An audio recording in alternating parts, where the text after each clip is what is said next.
Kreu i FRD, Bamir Topi, zhvilloi një takim me strukturat në Sarandë. Topi tha se është një situatë politike mjaft e rënduar në vend dhe origjina e kësaj situate lidhet me zgjedhjet. Ka shumë ujëra të turbuta që Shqipëria natyrisht nuk kishte nevojë që t'i sillte në këtë mënyrë, vlerësoi kreu i FRD-s. Situata politike e rënduar, gjendja e institucioneve shumë problematike dhe ka një detyrë për ata që janë në krye të institucioneve.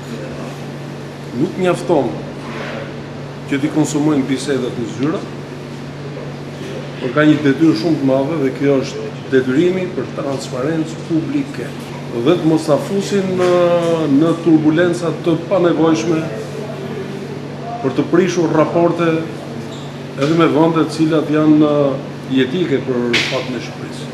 Para antarësisë, Topi tha se FRD pas zgjedhjeve të 18 qershorit do të përfaqësohet në Parlamentin Shqiptar pasi programi i saj ka në fokus vetëm interesat e qytetarëve.